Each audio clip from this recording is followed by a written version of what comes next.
Hello, I'm Sister Kathleen O'Neill, and I wanted to share with you today something that's been going through my mind a bit lately about faith in God, faith in Jesus. But it comes from something that happened to me very early on in my monastic life.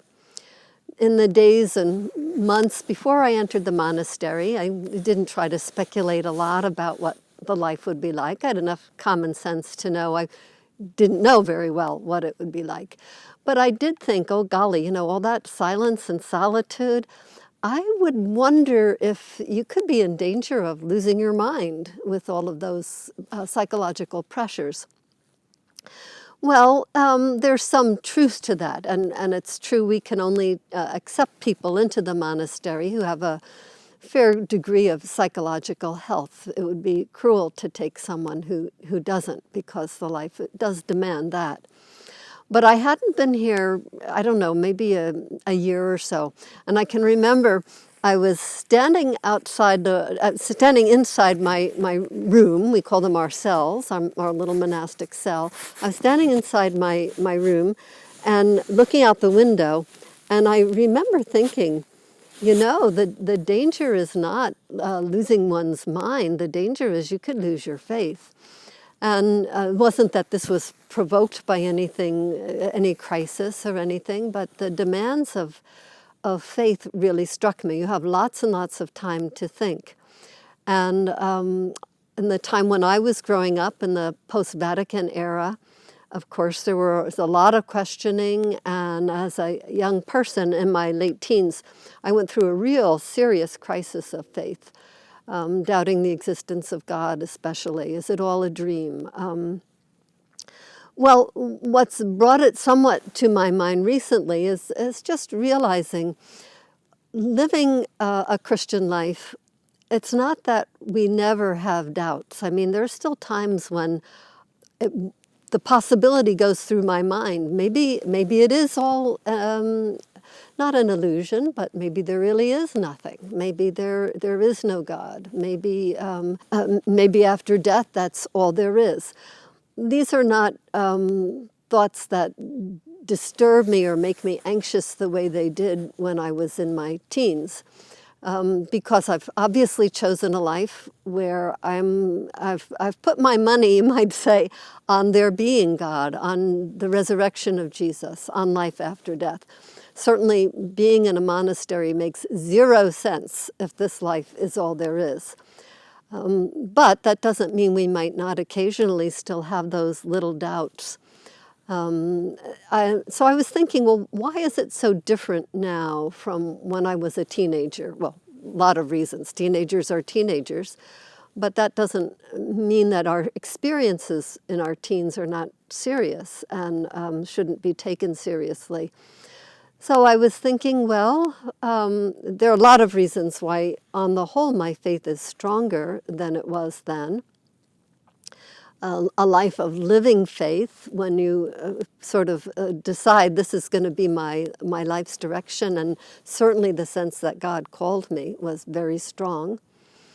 But I think a lot of other things that just help so much day to day. Just being with a community of believers all the time. Knowing also, I think, that there is no ultimate certitude. You can't really know about God the way I know about, I can know something about the temperature, or know that there's snow on the ground, or know that there's also melting spots now. That's a different kind of knowledge from the way we know God. And I'm never going to have the flavor of security about God that I do have about the things right around me. And there comes a time when one can quite comfortably live with that. It's okay, you know, it's okay that I don't have proof. I remember one of the things that helped me, a number of things helped me pull out of that crisis in my late teens, probably into my very early 20s, was oddly enough a course in logic. And it was very clear to me, this was in college, very clear to me that logic helps you get from your premises to conclusions, tells you whether your argument's valid, but it can't tell you anything about whether those premises are true. And that's exactly how it is with God. Another thing, though, that's come to me a few years ago was thinking about Jesus as a human being, and just thinking of Jesus on the human level. He had to be, as I would see it, and of all the people that we know of who have existed, even all the great religious figures who would maybe come close to him humanly in this respect. But it seems to me Jesus had the deepest grasp of reality, of the ultimate things, of what really is and what really is true, of any human being who has ever lived. And he believed in God.